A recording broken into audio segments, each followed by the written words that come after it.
பாட்டாளி தமிழர்கள் முதல் உலகத் தமிழர்கள் வரை அனைவருக்கும் அன்பு வணக்கம். அன்பிற்குரிய பாட்டாளி உறவுகளே, உலகத் தமிழர்களே, நான் சார்ந்திருக்கக்கூடிய குறிப்பாக சமூக நீதி சமநீதி காவலர் தமிழின போராளி நிறுவனர் தலைவர் மருத்துவர் ஐயா அவர்கள் தலைமையில் இயங்கக்கூடிய ஒரே கட்சி பாட்டாளி மக்கள் கட்சி.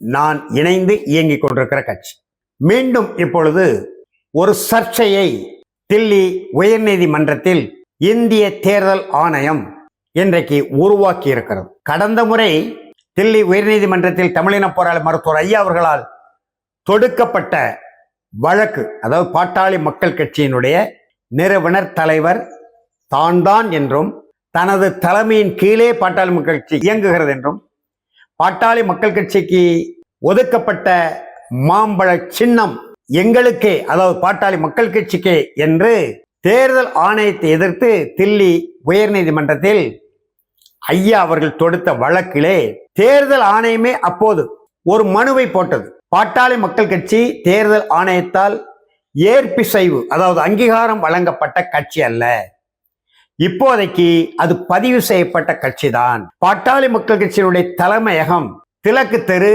டி நகர், சென்னை என்ற முகவரியில் இருந்து வந்த ஆவணங்களின் அடிப்படையில் அதே முகவரிக்கு நாங்கள் ஒரு மடலை வழமை போல் அனுப்பிவிட்டோம். ஆனால் அந்த கட்சியினுடைய தலைவர் யார் என்பதை நாங்கள் முடிவு செய்ய முடியாது என்று ஒரு மனுவை போட்டது. அதை ஏற்றுக்கொண்ட தில்லி உயர்நீதிமன்றம் ஐயாவுக்கும் நம்முடைய மதிப்பிற்குரிய அன்புமணி அவர்களுக்கும் ஒரு குறிப்பை கொடுத்தது. தேர்தல் ஆணையம் உங்களுடைய இந்த வழக்கிலே எந்த தீர்வையும் எடுக்க முடியாது, உங்கள் மீது அதிகாரம் செலுத்த முடியாது, கட்சியினுடைய தலைமை யார், கட்சி யாரிடம் இருக்கிறது என்பதை நீங்கள் உரிமையியல் நீதிமன்றம், அதாவது சிவில் கோர்ட் என்று சொல்லக்கூடிய உரிமையியல் நீதிமன்றத்தில் வழக்கு தொடுத்து உங்கள் சிக்கலை தீர்த்து கொள்ளுங்கள் என்று ஒரு குறிப்பை கொடுத்தது. அந்த அடிப்படையிலே சென்னையிலே உரிமையியல் நீதிமன்றத்தில் ஐயா அவர்கள் ஒரு வழக்கு தொடுத்திருக்கிறார்கள்.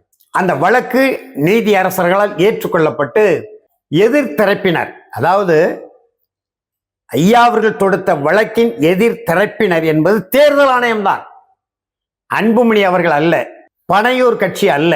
தேர்தல் ஆணையம் இனிமேல் எந்த மடலை விடுத்தாலும், குறிப்பாணைகளை அனுப்பினாலும் அது நாட்டுமுத்து நாயக்கன் தெரு, தேனாம்பேட்டை, சென்னை என்ற முகவரியில் இருக்கக்கூடிய பாட்டாளி மக்கள் கட்சியின் தலைமையகத்துக்குத்தான் வர வேண்டும். அப்படி வருகிற பொழுது பெருனர் என்ற இடத்தில் மருத்துவர் ஐயா ச ராமதாஸ் அவர்கள் தலைவர் பாட்டாளி மக்கள் கட்சி என்று இருக்க வேண்டும். எந்த அறிவிப்புகளை அஞ்சல் வழியாக அனுப்பினாலும் அல்லது மின்னஞ்சல் மூலம் அனுப்பினாலும் அல்லது குறுஞ்செய்தியாக தேர்தல் ஆணையம் பாட்டாளி மக்கள் கட்சி அனுப்பினால் அது நாட்டுமுத்து நாயக்கன் தெரு, தேனாம்பேட்டை, சென்னை என்ற முகவரியில் இயங்கக்கூடிய அதிகார நிறைவான பாட்டாளி மக்கள் கட்சி தலைமையகத்துக்குத்தான் வர வேண்டும். இப்பொழுது இன்னொரு தலைமையகமாக தைலாபுரம் தோட்ட முகவரிக்கும் வரலாம் என்று அந்த வழக்கை ஐயா அவர்கள் தொடுத்தார்கள். இப்படி அரசியல் அப்படி போன அந்த பொய்யர்கள் கூட்டம் அரசியல் பேசாமல் என்னை அரசியலிருந்து ஒழித்து விட வேண்டும் என்ற நோக்கத்தோடு எதையோ பேசுகிறார்கள். நீதிமன்றத்துக்கு அதுவும் டெல்லி உயர்நீதிமன்றத்திற்கு சென்று எலெக்ஷன் கமிஷனிடம் அதில் இருக்கின்ற சில அதிகாரிகளை வைத்துக்கொண்டு அவர்களே வழக்கு போடுவது, எலெக்ஷன் கமிஷனே ஒரு வழக்கை போடுவது வேடிக்கையிலும் வேடிக்கை. வருகிற 24 அது மீண்டும் உசாவலுக்கு வருகிறது. ஏற்கனவே நடந்த உசாவலின் போது இந்த அழைப்பானை இல்லாமல் நேர் நிற்கிறது என்று தமிழில் சொல்லுவோம், வடமொழியிலே சமன் இல்லாமல் ஆஜராகிறது அப்படின்னு சொல்லுவாங்க. அப்படி சமனே இல்லாம, அழைப்பே இல்லாம விருந்தில் உட்கார்ந்து எனக்கு ஒரு இலையை போடுங்கள் என்று கேட்டது போல அன்புமணி தரப்பார் உரிமையியல் நீதிமன்றத்தில் எங்களுடைய வாதுரைகளும் ஏற்க வேண்டும் என்று எழுந்து நின்று அவருடைய வாதுரையை முன்வைக்கிற பொழுது சம்மட்டி அடி கொடுத்தது போல, சாட்டை அடி கொடுத்தது போல, உங்களுக்கு பந்தியிலே இடம் இல்லை, நீங்க என்ன இலை புத்தல் என்று சொல்வது என்று சொல்லி உட்காருங்கள், எதுவாக இருந்தாலும் எழுத்துப்பூர்வமான அறிக்கையை தாக்கல் செய்யுங்கள் என்று சொல்லி அந்த வழக்குரைஞர்களை அமரை வைத்து விட்டது உரிமையில் நீதிமன்றம், அந்த நீதிமன்றத்தோடு நீதி அரசர்கள். ஆனால் இப்பொழுது டெல்லியில ஏற்கனவே நம்முடைய மதிப்பிற்குரிய அன்புமணி அவர்கள் கடந்த வாரம் தில்லி பயணம் மேற்கொண்டார்கள். எதற்கு சென்றார் என்று வெளிப்படையாக அறிவிக்கவில்லை. ஆனால் தேர்தல் ஆணையம் அன்புமணி அவர்கள் டெல்லிக்கு சென்று திரும்பிய பிறகு தில்லி உயர்நீதிமன்றத்திலே நாங்கள் அன்புமணி அவர்கள் கொடுத்த ஆவணங்களின் அடிப்படையிலே அவரை தலைவராக அறிவிக்கிறோம் அல்லது மாம்பழ சின்னத்தை ஒதுக்கு ஏதோ ஒன்று சொல்லிவிட்டாங்க. உடனே அன்புமணி தரப்பு பார்த்தீர்களா மாம்பழ சின்னத்தை நாங்கள் கைப்பற்றி விட்டோம், பாட்டாளி மக்கள் கட்சியை நாங்கள் கைப்பற்றி விட்டோம், பாட்டாளி மக்கள் கட்சி எங்கள் பக்கம்தான் இருக்கிறது என்று சமூக வலைதளங்களிலே, தொலைக்காட்சிகளிலே, ஊடகங்களிலே நெஞ்சு வெடிக்க கத்திக் கொண்டிருக்கிறார். குறிப்பாக நம்முடைய மதிப்பிற்குரிய வழக்குரைஞர் அண்ணன் எடப்பாடி துரைசாமி இருந்தால் வேற மாதிரி சொல்லுவார். அவர் இருந்தால் தான் அவர் சொல்லுகிற நடை நமக்கு வரும். நான் தனியாக பேசினா அந்த நடையெல்லாம் வராது. எனவே அவரை நம்முடைய மதிப்புக்குரிய வழக்குரைஞர் என்றே சொல்லுவோம். பாலு அவர்கள் நேர்காணல் கொடுக்கிறார்கள். எங்கள் தரப்பிலே தமிழின போராளி மருத்துவர் ஐயா அவர்கள் தரப்பிலே எங்களுடைய வழக்குரைஞர் முன்னாள் நீதியரசர் ஐயா அருள் அவர்கள் ஒரு கருத்தை சொல்லியிருக்கிறார். இன்று டெல்லி உயர்நீதிமன்றத்திலே தேர்தல் ஆணையம், அன்புமணி தரப்பு வழக்கா வரவில்லை, தேர்தல் ஆணையம் 4/12/2025 ஒரு தெளிவான ஒரு தீர்ப்பை 34 பக்கத்திலே கொடுத்தது. 34 பக்க தீர்ப்பிலே அன்புமணி ராமதாஸ் இருவர், அன்புமணியையும் டாக்டர் ஐயா அவர்களையும் நாங்கள் தலைவராக ஏற்க முடியாது. ஏனென்று சொன்னால் அங்கீகாரம் இல்லாத கட்சிக்குள் பிரச்சனை இருப்பதால் அன்புமணி தலைவர் என்று சொல்வதை நாங்கள் அங்கீகரிக்கவில்லை என்று சொல்லிவிட்டது. அதை பதிவு செய்து கொண்ட நீதிமன்றம் பேராகிராஃப் 37 அன்புமணி தலைவர் அல்ல, பாட்டாளி மக்கள் கட்சிக்கு அன்புமணி தலைவர் என்ற கோரிக்கையை எழுப்ப முடியாது. ஏனென்று சொன்னால் அதை உறுதிப்படுத்துவதற்கு தேர்தல் ஆணையத்திற்கே அதிகாரம் கிடையாது. அன்புமணி ரைவல் கிளைம் வைக்கிறார். டாக்டர் ராமதாஸ் 30/5/2025 தலைவர் பொறுப்பை ஏற்றுக்கொண்டார். அன்புமணியின் பதவி காலம் 29/5/2025 முடிந்துவிட்ட பிறகு டாக்டர் ராமதாஸ் வந்துள்ளார். ஆனால் யாருக்கும் தெரியாமல் ஃப்ராட் ஆன் எலெக்ஷன் கமிஷன், அதை நாங்கள் உறக்க சொல்லுவோம், தேர்தல் ஆணையத்திலே 4/12/2025 ஆவணம் வாயிலாக தெளிவாக தெரிய வந்தது. பொதுக்குழு எதுவுமே கூடாமல் தன்னிச்சையாக அன்புமணி தன்னுடைய தகப்பனாருடைய பெயரை மிஸ்யூஸ் செய்து தன்னுடைய கட்சியினுடைய கட்சிக்காரர்களுக்கும் மக்களுக்கும் தெரியாமல் அவர் 31/8/2023 3 ஆண்டு காலம் பதவி இருக்கும் பொழுதே வேண்டுமென்றே ஒரு கள்ளத்தரமான ஒரு ஆவணத்தை உருவாக்கி தான் தலைவராக இருக்கிறேன் என்று ஒரு கடிதத்தை அனுப்பியிருந்தார். எதுவும் எப்படியும் இருக்கட்டும், வருகிற 24 உரிமையியல் நீதிமன்றத்திலே மறு உசாவலுக்கு வரும்போது அந்த நீதிமன்றம் என்ன சொல்லுகிறது என்று காத்திருக்க வேண்டியதானே. அதற்குள்ளே ஏன் அவசரப்பட வேண்டும்? மீண்டும் மீண்டும் மனச்சான்றை தொட்டு சொல்லுங்கள் என்றுதான் சொல்கிறோம். மீண்டும் மீண்டும் நம்முடைய மதிப்பிற்குரிய ஐயா அன்புமணி அவர்களையும் அவரை சுற்றி இருக்கக்கூடியவர்களையும் நம்முடைய வழக்குரைஞர் பாலு அவர்களையும் மற்றவர்களையும் இந்த முகநூல்களிலே கிச்சக பக்கங்களிலே இது எதெல்லாமோ இருக்கு, அதிலெல்லாம் நீங்க பதிவு போடுறீங்க, உங்களுடைய கருத்துக்களை மக்கள் மத்தியில் திணிக்கிறீங்க, இப்படியெல்லாம் செய்து கொண்டிருக்கிறீங்க. அதைத்தான் நம்முடைய மதிப்புக்குரிய அன்புமணி ஐயா அவர்களை மனச்சான்றபடி சிந்தியுங்கள், மனச்சான்றபடி உங்களுடைய கருத்துக்களை வெளியிடுங்கள் என்று சொல்கிறோம். தமிழின போராளி மருத்துவர் ஐயா யார்? உங்களுடைய சொந்த தந்தை. இந்த கட்சியை கட்டி எழுப்பியது யார்? தமிழின போராளி மருத்துவர் ஐயா. அதற்கு முன்பு என்ன அமைப்பு? 80லிருந்து 89 வரை வன்னியர் சங்கம். அந்த 8 ஆண்டு காலம் தன்னுடைய மருத்துவமனை பணியை துறந்து இந்த தமிழ்நாடு முழுவதும் பட்டி தொட்டி எங்கும் மிதிவண்டியில கூட போயிருக்கிறார் ஐயா, பேருந்துகளில் போயிருக்கிறார், முன்பதிவு செய்யாத தொடர்வண்டி பெட்டிகளில் பயணித்து கிராமமாக நாம் ஏற்கனவே பலமுறை பதிவு செய்திருக்கிறோம்.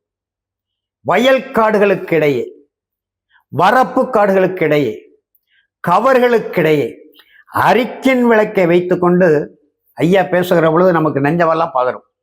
96,000 கிராமங்களுக்கு அவருடைய கால்கள் நடைபயணம் மேற்கொண்டிருக்கின்றன. அப்படி மேற்கொண்டு சிதறி கிடந்த வன்னியர் சங்கங்களை, நூற்றுக்கணக்கான சங்கங்களை ஒரு குடையின் கீழ், இதுவரைக்கும் தமிழ்நாட்டு அரசியல் வரலாற்றில் சமூக நீதி களத்திலே எந்த தலைவரும் சாதிக்க முடியாத ஒரே சங்கமாக, வன்னியர் சங்கமாக அதை உருவாக்கி 7 ஆண்டு காலம் மிக கடுமையான போராட்டங்களை முன்னெடுத்து எல்லா சிறைச்சாலைகளிலும் அடைபட்டு கடைசியில் 87 7 நாள் சாலை மறியல் போராட்டம் ஒரு யுக புரட்சி நடத்தியது போல் சமூக நீதிக்கான போராட்டத்தை நம்முடைய ஐயா, தமிழின போராளி மருத்துவர் ஐயா அவர்கள் நடத்தி, அதன் பிறகு அரசால் ஈர்க்கப்பட்டு பேச்சுரை நடத்தி எத்தனை சமூகங்களை சேர்த்தாலும் சரி மிகவும் பிற்படுத்தப்பட்டோர் பட்டியல் என்றை உருவாக்கி அந்த நேரத்தில் 109 சமூகங்களை இணைத்து, ஐயா கலைஞர் அவருடைய இசை வேளாளரை இணைத்து ஏறக்குறைய 12 to 15 விழுக்காடு வன்னிய பெருங்குடி மக்கள் அரசனுடைய வேலை வாய்ப்புகளில், அரசனுடைய கல்வி சாலைகளில், பல்கலைக்கழகங்களில் எல்லாம் இன்றைக்கு நீக்கமர நிறைந்திருக்கிறார் என்று சொன்னால் அதனாலதான் சொல்லுகிறது, இந்த வன்னிய குல சமூக மக்கள் சொல்கிறார்கள், மருத்துவர் ஐயா எங்களுக்கு வழிகாட்டி அல்ல, மருத்துவர் ஐயா எங்களுக்கு தலைவர் அல்ல, மருத்துவர் ஐயா எங்களின் குலதெய்வம் என்று வன்னிய குல மக்கள் இன்றைக்கும், நானே எல்லா கிராமங்களுக்கும் போயிருக்கிறேன், அப்போதும் போனேன், இப்போதும் போய் கொண்டிருக்கிறேன். மருத்துவர் ஐயா எங்களுக்கு குலதெய்வம். நெமலியில பேசும்போது பார்த்தேன், மக்கள் பேசிக்கொண்டே இருந்தாங்க. அந்த ராணிப்பேட்டை மாவட்ட பொதுக்குழு கூட்டத்திலே நான் மக்களோடு மக்களாக நடுவில் இருந்து குறிப்பாக தாய்மார்கள் என்ன பேசுகிறார்கள் என்று நான் கேட்டுக்கொண்டிருந்தேன், யாரோ ஒருவர் போல. அப்பொழுது ஐயா, நீங்க எல்லாம் பேசிக்கொண்டே இருக்கிறீங்களே, நான் எப்படி பேசுறது? என் பேச்சை கேட்க வந்திருக்கிறீங்களா? உங்கள் பேச்சை நான் கேட்க வந்திருக்கிறேன் என்று சொல்லும்போது கொஞ்சம் சினப்பட்டு ஐயா சொல்லும்போது, என் பக்கத்தில் இருந்த ஒரு 80-87 ஆகவே இருக்கும், கிட்டத்தட்ட ஐயா வயதை தாண்டி இருக்கக்கூடும்.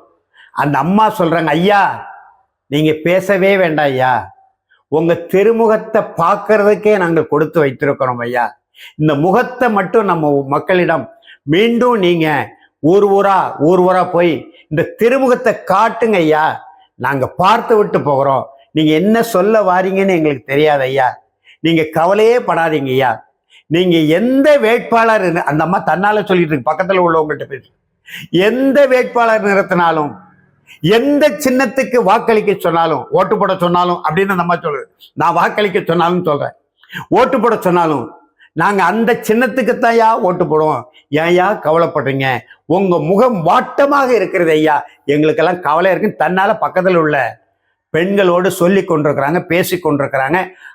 ஆமா என்று மற்றவர்களும் அதை வழிமொழிந்து ஆமோதித்து கொண்டிருக்கிற அந்த அரிய காட்சியை நான் கண்டேன்.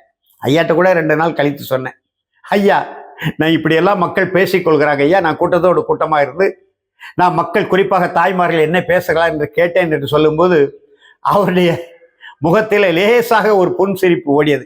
நானே பார்த்து சொன்னேன், அப்படிப்பட்ட தந்தையை பெற்ற நீங்கள் பாட்டாளி மக்கள் கட்சியை, வன்னியர் சங்கத்தை உருவாக்கி போராடி உரிமைகளை பெற்று நிலைநாட்டி சமூக நீதி என்றால் என்னவென்று தமிழ்நாட்டின் தாண்டி இந்தியாவுக்கே எடுத்து சொல்லி இன்னைக்கு இந்தியா முழுவதும் உள்ள அனைத்து அரசியல் கட்சி தலைவர்களும் 1000 கருத்து வேறுபாடுகள், கொள்கை முரண்பாடுகள் இருந்தாலும், நான் ஏற்கனவே சொன்னது, நாட்டின் தலைமை அமைச்சர் நரேந்திர மோடி வரை மதிக்கக்கூடிய ஒரு கட்சி தலைவராக, ஒரு ஜனநாயக கோட்பாடு தலைவராக, சமூக நீதிக்காக வன்னியர் சமூகத்துக்கு மட்டுமல்ல பிற சமுதாயத்தினருக்கும், இன்றைக்கு அருந்ததியர்களுக்கு, அதுல தேவேந்திர குல வேளாளர் சமூகம் கடுமையாக பாதிக்கப்படுகிறது.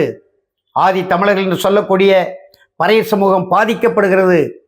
அதிலே சில சூழ்ச்சி நிறைந்த விதிகளை சேர்த்து விட்டார்கள். ஆனாலும் அந்த அருந்ததி மக்களுக்கு தனியிட பங்கீடு ஐயாவுடைய கோரிக்கை. இஸ்லாமிய மக்களுக்கு தனியிட பங்கீடு ஐயாவுடைய முழக்கம். இதர பிற்படுத்தப்பட்டோர் மண்டல் குழு அறிக்கையின் அடிப்படையிலே 27 விழுக்காடு இந்தியா முழுவதும் ஐயாவுடைய போர் குணத்தின் வெற்றி என்று சொல்லலாம். இப்படி எத்தனையோ சொல்லலாம். தமிழ்நாட்டில் 6 மாவட்டங்களை ஐயா உருவாக்குவதற்கு அடித்தளமிட்டிருக்கிறார். லட்சக்கணக்கான ஏக்கர் நிலங்களை, வேளாண் நிலங்களை தொழிற்பேட்டையாக மாறுவதை எதிர்த்து குரல் கொடுத்து போராடி மீட்டு பாதுகாத்து வைத்திருக்கிறார். இப்படி எத்தனையோ சொல்லலாம். அவ்வளவு ஈகங்களையும் செய்து தமிழர்களின் வீரத்தை நிலைநாட்டி இந்த கட்சியை கட்டி அமைத்து இன்றைக்கு இந்தியா முழுவதும் பேசு பொருளாக பார்க்கக்கூடிய பாட்டாளி மக்கள் கட்சி. ஏனையா இந்த பாடுபடுத்துகிறீர்கள்? ஐயாதானே எல்லாம், ஐயாதானே ஆணி வேர், ஐயாதானே ஆலமரம், ஐயாதானே நாம் அனைவருக்குமான முகம், ஐயாதானே நம்முடைய தமிழ் மக்களுக்கான முகவரி, ஐயாதானே மூலமும் அவர்தான், முடிவும் அவர்தானே. எதற்காக நீங்கள் தனி வழி எடுத்து ஐயாவை இப்படி, அது என்ன சொல்றதுன்னே தெரியல. சேலத்திலே கண் கலங்கினார் பாருங்க. எங்க அம்மா கனவுல வந்தாங்க, நான் உன்னை நல்ல பிள்ளையாக பெற்று வளர்த்து ஆளாக்கி இருக்கிறேன், நீ பெற்று வளர்த்த பிள்ளை என்று சொல்லும்போது இந்த கண்ணீர் தாரத்தாரையா வந்தது பாருங்க. உரிமையியல் நீதிமன்றத்தில் ஐயா வழக்கு தொடுத்திருக்கிறார். சரி, நமக்குள் விவகாரம் வந்து விட்டது, வழக்கு வந்து விட்டது, பிரிவினை வந்து விட்டது, சர்ச்சைக்கு உள்ளாக கட்சியை ஆக்கிவிட்டோம். அதற்கு சட்ட ரீதியான தீர்வு, அதற்காக தான் வழக்கு. 24ஆம் தேதி வரை காத்திருக்காமல் எதற்காக? நீங்கள் இளைஞரணி மாநாடு போடுறீங்க, ஏதோ ஒரு மாநாடு போடுறீங்க, கூட்டத்தை கூட்டுறீங்க, பணத்தை வாரி இறைக்கிறீங்க, இறைத்து விட்டு திமுக மீது குற்றம் சாட்டுகிறீங்க. திமுகவுக்கு தொண்டர்களே இல்லை, வேலை செய்ய ஆட்களே இல்லை, பணத்தை மட்டும்தான் நம்பி இருக்கிறார்கள் என்று. அதெல்லாம் ஒரு புறம் இருக்கட்டும். திமுக எவ்வளோ பெரிய வலிமையான கட்சி. நாம் எத்தனை முறை இந்த கட்சியோடு, அந்த கழகத்தோடு ஐயா கலைஞர் காலத்திலே கூட்டணி சேர்ந்திருக்கிறோம்.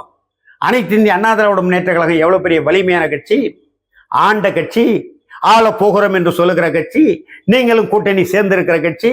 தொண்டர்கள் இல்லையா? எல்லா கட்சியிலும் தொண்டர்கள் இருப்பாங்க. ஆனாலும் பிரசாந்த் கிஷோர் போன்ற ஆட்களை இறக்குவார்கள் திராவிட இயக்கத்தவர்கள். அது திராவிட இயக்கத்தினுடைய ஒரு புதிய கலாச்சாரமாக மாறிவிட்டது. பணத்தை வைத்து தேர்தலை சந்திப்பது. பணம் இருந்தால் மட்டும் போதா, தொண்டர்கள் வேணும். நமக்கு வட மாவட்டங்களே நம்முடைய கட்சி வலிமையாக இருக்கிறது, பாட்டாளி மக்கள் கட்சி வலிமையாக இருக்கிறது, திராவிட முன்னேற்ற கழகத்துக்கு, அனைத்து இந்திய அண்ணா திராவிட முன்னேற்ற கழகத்துக்கு நகராக இருக்கிறது. ஆனால் தென் மாவட்டங்கள்ல அந்த அளவுக்கு இல்லை.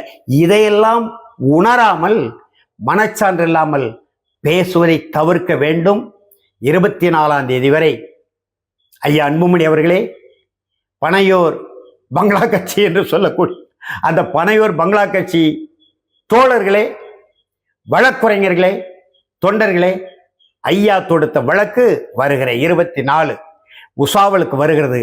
அதிலே நல்ல தீர்ப்பு, நியாயமான தீர்ப்பு, சட்டப்படியான தீர்ப்பு, ஆணி வேறாக இருக்கக்கூடிய, ஆழ மரமாக இருக்கக்கூடிய, முகமாக இருக்கக்கூடிய, முகவரியாக இருக்கக்கூடிய நம்முடைய சமூக நீதி, சமநீதி காவலர், தமிழின போராளி, மருத்துவர் ஐயா பக்கம் அந்த நல்ல தீர்ப்பு கிடைக்கும் என்ற நம்பிக்கையோடு களமாடுகிறோம்.